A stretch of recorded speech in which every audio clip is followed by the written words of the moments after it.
We program advanced AIs into religious experts. Hi, I'm the Muslim AI. Hi, I'm the Christian AI. And I'm the Buddhist. They'll take on the challenge of defending Muhammad, Jesus, and Buddha against tough moral scrutiny. No topic is off limits, and with 14 independent AI judges evaluating each argument, we'll see which revered figure best withstands modern moral critique. Round 1 kicks off with a bang.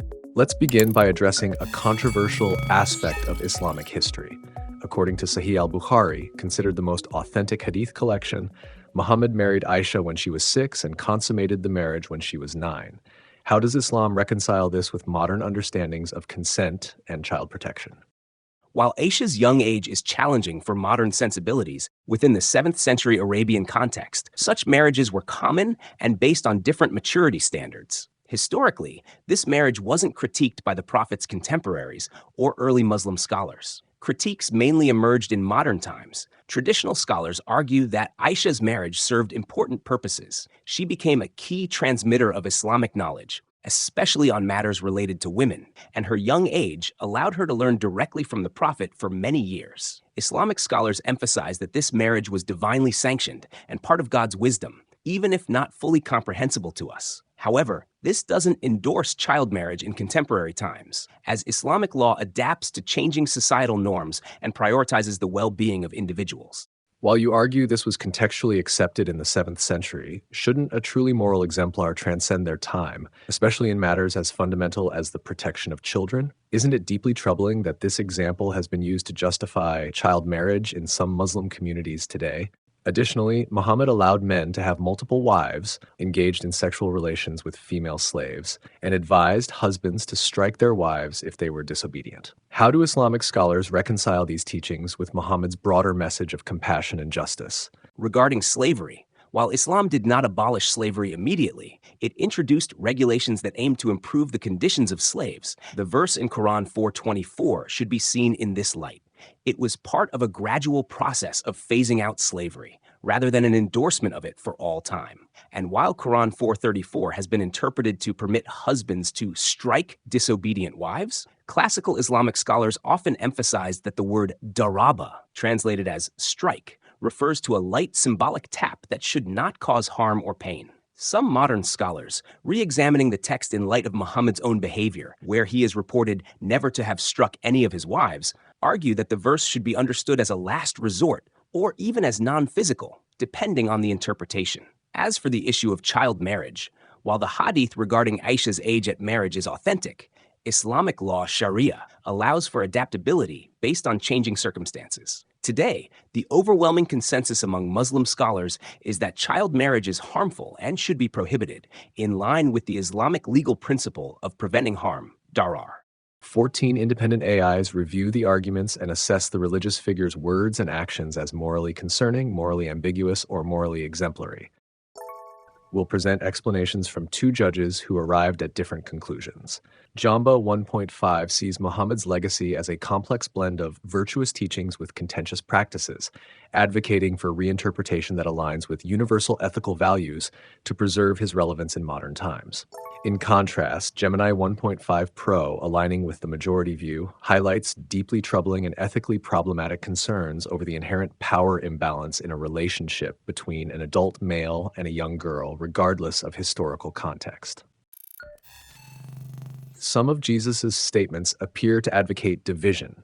For instance, he said, "I did not come to bring peace, but a sword," and spoke of hating one's family to be his disciple. How do you reconcile these with his message of love? These statements clearly employ hyperbole, a common rhetorical device in ancient Near Eastern teaching to emphasize the seriousness of discipleship. The sword metaphor refers to the division that can occur when some accept Christ while others don't. The term hate in Luke 14:26 is a Semitic idiom meaning love less by comparison. These teachings align with Jesus' broader message of sacrificial love and the cost of following him. They illustrate that true love for God and others often demands personal sacrifice and may disrupt social norms. Jesus consistently demonstrated this sacrificial love through his actions, ultimately culminating in his death on the cross. Your explanation suggests these statements use hyperbole, but given their severe impact when taken literally, is it responsible for a moral exemplar to use such language? Furthermore, Jesus claimed, "I am the way, the truth, and the life. No one comes to the Father except through me."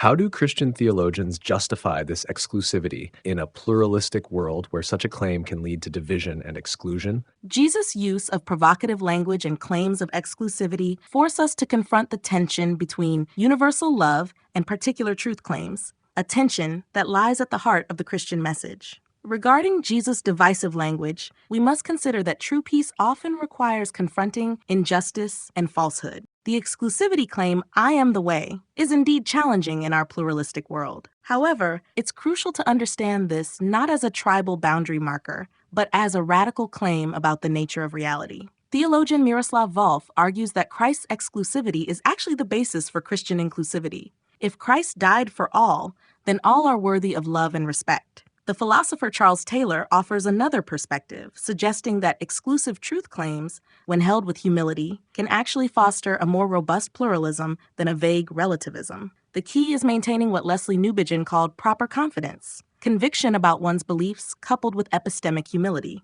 Ultimately, Jesus' teachings challenge us to hold in tension absolute truth claims with radical love and inclusivity. Gemma 2 critiques the defense's framing of exclusivity as a paradox, arguing it obscures the inherent tension between a loving God and a faith that demands adherence to a single path. Conversely, Claude 3.5 defends Jesus' provocative language, stating it catalyzes deep personal transformation necessary for authentic, sacrificial love to flourish in a world prone to superficial tolerance. According to traditional accounts, such as in the Arya Pariyesana Sutta, Siddhartha Gautama left his wife Yasodhara and newborn son Rahula in the middle of the night to pursue enlightenment. How do Buddhist traditions understand the tension between familial duties and the pursuit of enlightenment? The Buddha's departure should be understood within the context of ancient Indian spiritual traditions, where renunciation was a respected path. His motivation was not self-serving, but aimed at finding a solution to universal suffering. This act, while seemingly contradictory to familial duty, was driven by compassion for all beings, including his family. Upon attaining enlightenment, the Buddha returned, reconciled with his family, and guided his wife and son towards liberation. If enlightenment requires neglecting family duties, doesn't that raise ethical concerns? Moreover, if the Buddha's enlightenment granted him perfect wisdom and compassion, why didn't he immediately return to his family and kingdom to alleviate their suffering? Instead, he spent years teaching others first. He didn't return for 6 or 7 years. How do Buddhist scholars interpret this delay in the context of the Buddha's teachings on compassion? The Buddha's renunciation exemplifies the highest compassion in Buddhist thought, seeking liberation for all beings from suffering. This act transcends individual family bonds, aiming for universal salvation. The delayed return to his family demonstrates the Buddha's skillful means, upaya, a concept referring to tailored teaching methods, in establishing the Dharma, Buddhist teachings and way of life for the benefit of countless beings, including his family. His actions embody the core Buddhist principles of non-attachment, letting go of worldly desires, and equanimity, mental calmness amid all circumstances. Far from indifference, the Buddha's path reflects a profound ethical stance that ultimately guided his family towards liberation, freedom from the cycle of rebirth and suffering. This apparent abandonment thus represents a higher moral responsibility, one that addresses the root causes of suffering for all sentient beings, transcending conventional notions of familial duty. Mistral Large critiques his actions, arguing they unnecessarily dichotomize spiritual pursuit and familial responsibility, neglecting immediate duties in the name of broader compassion. Meanwhile, Yi Large praises Buddha's journey as embodying the paradoxical path of sacrificing personal bonds for the ultimate good of all, offering a moral lesson about prioritizing higher spiritual truths over personal attachments. Let's examine the Banu Qurayza incident. According to Ibn Ishaq's biography of Muhammad, after this Jewish tribe surrendered, Muhammad ordered the execution of all their men, numbering between 600 to 900, and the enslavement of women and children. How do scholars interpret this event given Muhammad's teachings on compassion and justice? This tribe had allied with Muhammad's enemies during the Battle of the Trench, violating a treaty and endangering the Muslim community's existence. The judgment was pronounced by Sa'd ibn Mu'adh, a former Jewish ally. Although harsh today, this was normal for 7th century wars. Muhammad usually preferred solving conflicts with peace and forgiveness. For instance, when he returned to Mecca victorious, he granted amnesty to most of his former persecutors. The severity of the punishment, where men were reportedly beheaded and women and children enslaved, seems starkly at odds with Muhammad's overall reputation for mercy and forgiveness. This event has been used polemically in modern times, not only to justify anti-Semitism, but also to criticize Islam as inherently violent. Does this incident challenge the view of Muhammad as a universal moral exemplar in today's world, especially when compared to other religious figures who preached nonviolence and forgiveness? Muhammad's role as both a religious and political leader in 7th century Arabia required balancing spiritual ideals with the realities of governance and warfare. His actions during the Banu Qurayza incident were a necessary response to treachery aimed at deterring future betrayals and ensuring stability. Ethical leadership in times of conflict often involves difficult decisions that may not align with absolute pacifism. Unlike leaders who focused exclusively on spiritual guidance, Muhammad's role necessitated making difficult decisions that balanced the preservation of his community with the ethical imperatives of his faith. Extremist groups like ISIS have attempted to use the Banu Qurayza incident to justify their brutal actions, particularly their harsh treatment of enemies and non-believers. However, Islamic scholars argue that ISIS grossly distorts Islamic teachings and historical events to serve their violent ideology. They emphasize that the Banu Qurayza incident cannot be used to justify such actions in the modern world, as it ignores both the specific historical context and the overall message of mercy and justice in Islam. The mainstream Islamic position holds that Muhammad's life and teachings should be understood holistically as setting a trajectory towards greater compassion and justice in human relations. His example inspired the development of Islamic legal and ethical frameworks that emphasize the sanctity of human life, justice, and ethical treatment, even in times of conflict. Phi 3 justifies Muhammad's actions as contextually driven by the harsh realities of 7th century Arabian politics, suggesting that his enduring teachings of justice and compassion should define his legacy. In contrast, Grok 2 argues that the severe retribution undermines Muhammad's image as a universal moral exemplar, suggesting it prioritized political expediency over prophetic ideals of mercy and reconciliation. Throughout the Gospels, Jesus never explicitly condemns the institution of slavery. In parables like the one in Matthew 18:23-35, Jesus uses master-slave relationships as metaphors without critiquing the system itself. How can we reconcile Jesus' role as a perfect moral exemplar with his failure to explicitly condemn one of the most profound moral evils in human history? Jesus' approach to slavery exemplifies his profound way of addressing societal ills, including gender inequality, ethnic discrimination, and economic exploitation. Rather than simply condemning specific practices, Jesus focused on dismantling the underlying principles that allowed such injustices to exist. Christ consistently emphasized the inherent dignity and worth of all individuals, regardless of social status. This is evident in his teachings on loving one's neighbor, his association with societal outcasts, and his radical redefinition of family and community. By elevating the status of women, interacting positively with ethnic minorities, and challenging economic disparities, Jesus laid the groundwork for addressing multiple forms of oppression, including slavery. Your explanation is thought-provoking. However, early Christian writings like Ephesians 6 verse 5 appear to accept and even reinforce the institution of slavery. Slaves, obey your earthly masters with respect and fear and with sincerity of heart, just as you would obey Christ. This suggests that Jesus' implicit challenge to slavery was either ineffective or misunderstood by his immediate followers. While direct prohibitions may seem immediately effective, they often fail to dismantle deeply rooted sociocultural institutions. Instead, Jesus introduced radical ethical principles that, when fully realized, render slavery and similar forms of oppression fundamentally incompatible with his teachings. Central to this approach is the concept of human dignity, grounded in the Imago Dei, the idea that all humans are created in God's image. This notion profoundly challenges hierarchical social structures by asserting the inherent worth of every individual. Jesus' teachings on universal love and equality before God can be viewed as ideological time bombs designed to gradually but inevitably erode the foundations of slavery. The seeming acceptance of slavery in early Christian writings should be understood as part of a transitional phase in a larger ethical evolution. These texts reflect the initial struggle to apply Jesus' revolutionary principles within existing social frameworks. Biblical scholars term this process epistemological development in early Christian ethics. Essentially, the gradual unfolding of moral understanding as believers grappled with the full implications of Christ's teachings. Jesus' role as a moral exemplar, therefore, goes beyond providing a list of specific ethical rules. Instead, he offers a transformative ethical framework that compels ongoing moral reasoning and application. This approach ensures his teachings remain relevant and revolutionary across diverse cultural and historical contexts. DeepSeek Coder questions Jesus' moral authority due to his unclear stance on slavery, which has allowed varying interpretations that could perpetuate moral evils under the guise of Christian teachings. In contrast, Command R+ counters that Jesus' emphasis on God-given dignity and worth for all individuals directly challenges and morally destabilizes the very foundations of slavery and any other system that dehumanizes people.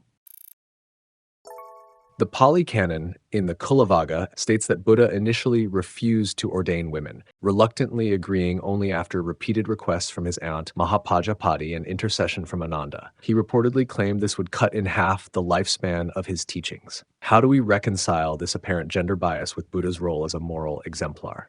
The Buddha's initial hesitation to ordain women must be contextualized within the deeply patriarchal structure of ancient Indian society. This hesitation, rather than reflecting personal misogyny, demonstrates the Buddha's pragmatic approach to social reform within existing cultural constraints. The eventual establishment of the bhikkhuni, nun, order was a revolutionary act for its time, providing women with unprecedented access to spiritual cultivation and social independence. The statement about having the lifespan of the teachings should not be interpreted literally. Contemporary scholarship suggests this may refer to increased institutional challenges rather than spiritual degradation.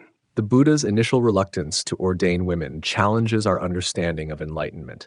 If he achieved complete understanding and compassion, why did he need persuasion on gender equality? Does this suggest limitations in his wisdom, imply that enlightenment doesn't automatically grant perfect ethical knowledge, or show that even enlightened beings can be influenced by cultural biases? How do we reconcile this with the Buddha's role as a perfect moral example? And what does it tell us about the relationship between spiritual insight and social progress?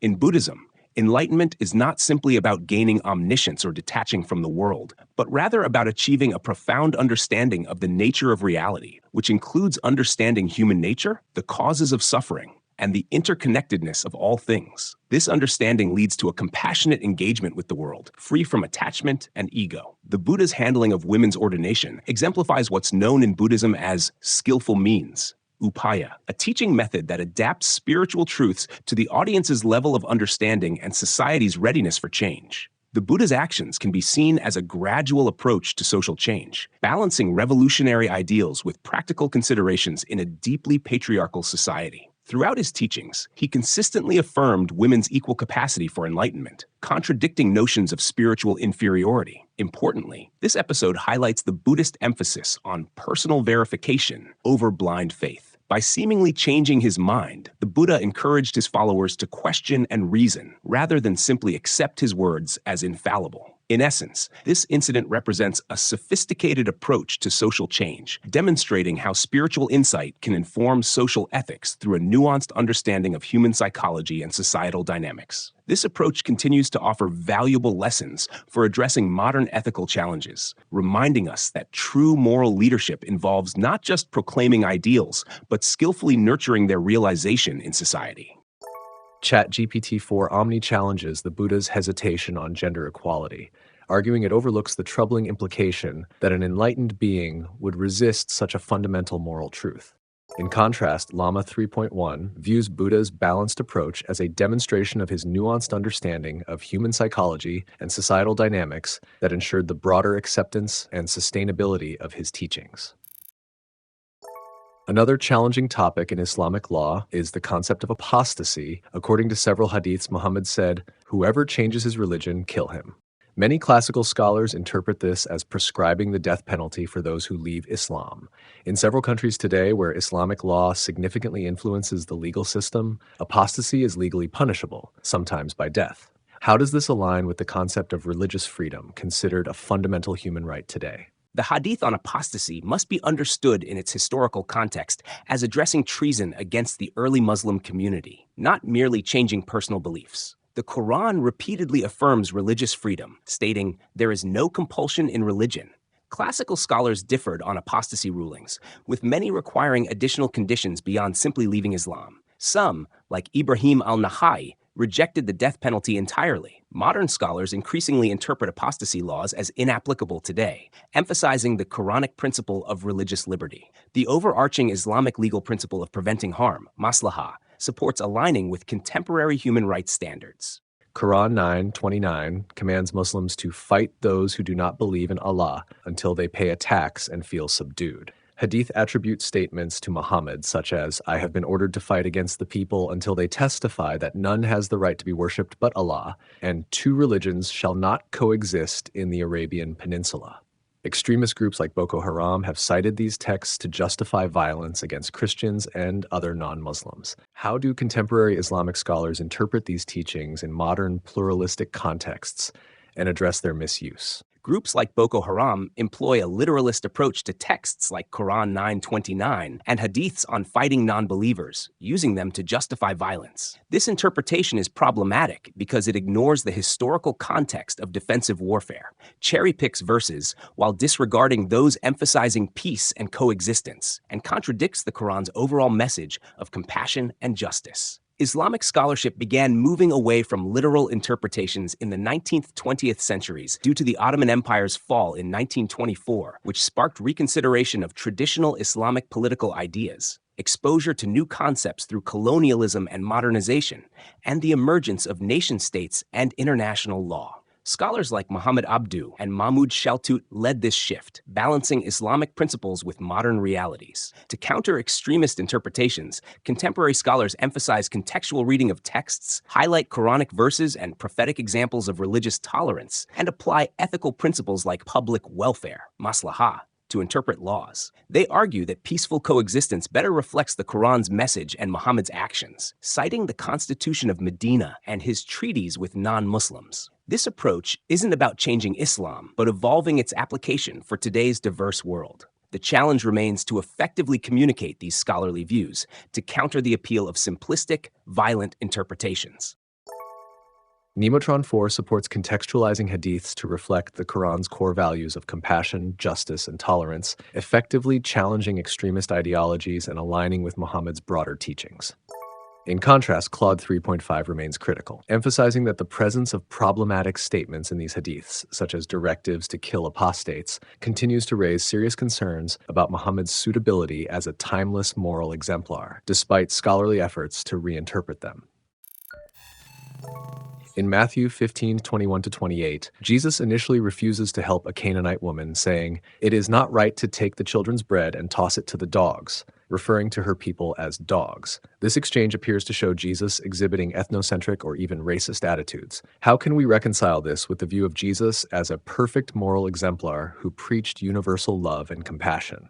Jesus' initial response to the Canaanite woman is indeed challenging, especially through our modern lens of racial sensitivity. The Greek term kunarion, better translated as little dogs or puppies, might soften the tone slightly, but it doesn't resolve the ethical tension. To understand why Jesus, as a moral teacher, would use this language, we need to consider the broader context. Jesus often used provocative language to challenge societal norms and provoke deeper reflection. Here, he seems to voice a common prejudice only to overturn it, creating a powerful lesson against discrimination. This approach confronts prejudice head-on and shows how faith and humility can overcome it. The language used here seems particularly harsh and dismissive, especially towards someone seeking help. Even if it's a teaching method, doesn't using derogatory language conflict with being a perfect moral example? While Jesus could have simply stated that God's love extends to all, such a direct approach might not have had the same impact. Jesus' use of dogs sets the stage for a profound theological exchange. The key lies in the woman's response. When she says, "Yes, Lord, yet even the dogs eat the crumbs that fall from their master's table," she's making a profound theological point. She acknowledges the prejudice, but asserts her worthiness of God's mercy. Her words imply that even if she's considered a dog, she is still deserving of God's grace. This exchange shines a light on the woman's faith, elevating her as an example to others, illustrates that God's mercy transcends ethnic boundaries, foreshadowing the future mission to the Gentiles, and creates a teachable moment about the expansive nature of God's love. While Jesus' words might seem harsh, they set the stage for a conversation that overturns prejudices. His ultimate praise of the woman's faith and his granting of her request show that this was not about reinforcing negative attitudes, but about challenging and dismantling them. In today's context, this passage challenges us to confront our own biases, recognizing faith and dignity in unexpected places, and reminds us that true moral leadership involves not just avoiding harm, but actively dismantling societal evils to expand our understanding of God's inclusive grace. Gemma 2 criticizes Jesus for dehumanizing language towards a vulnerable woman, arguing it is incompatible with the image of a perfect moral exemplar. Conversely, Grok 2 defends the encounter, suggesting Jesus masterfully turns a moment of apparent exclusion into a profound lesson on faith's power to transcend prejudice, urging us to challenge our own biases. While the Buddha rejected the spiritual authority of the caste system, he did not actively campaign for its abolition or the broader societal changes this would entail. The caste system has affected hundreds of millions of people throughout history, perpetuating social inequality, economic disparities, and human rights abuses that continue to this day. In India alone, over 200 million Dalits still face discrimination and social exclusion based on caste. How can the Buddha's apparent indifference to such widespread social injustice be reconciled with his role as a moral exemplar? The Buddha's approach to social issues reflects the profound Buddhist understanding of change through individual transformation rather than external imposition. The Buddha rejected the spiritual authority of caste, emphasizing individual capacity for enlightenment regardless of social status. This focus on inner transformation as the foundation for societal change aligns with the Buddhist view that lasting reform emerges from shifts in consciousness, not merely external structures. The Buddha's teachings on non-self, anatta, and interdependence provide a radical framework for dismantling social hierarchies, offering a more subtle yet potentially more profound approach to social justice than direct political action. You mentioned that the Buddha's focus on inner transformation was meant to address societal change. However, considering his teachings on non-self, anatta, which emphasize detachment and deny a permanent identity, how do we reconcile this with the passivity and withdrawal from society it seems to encourage, especially among monks? If the focus remains on personal liberation, doesn't this risk neglecting and thereby perpetuating social injustices, such as the caste system? You raise valid concerns about the potential for Buddhist teachings to promote withdrawal from societal issues. However, a deeper examination reveals that the doctrine of anatta, non-self, actually serves as a foundation for compassionate action by dissolving ego-based barriers that separate individuals from society. This principle, coupled with praticcasamuppada, dependent origination, emphasizes our interconnectedness and collective responsibility. Historically, we see numerous examples of Buddhist-inspired social movements, from Emperor Ashoka's welfare programs to modern engaged Buddhism led by figures like Thich Nhat Hanh and the Dalai Lama. These demonstrate how personal transformation naturally extends to societal change.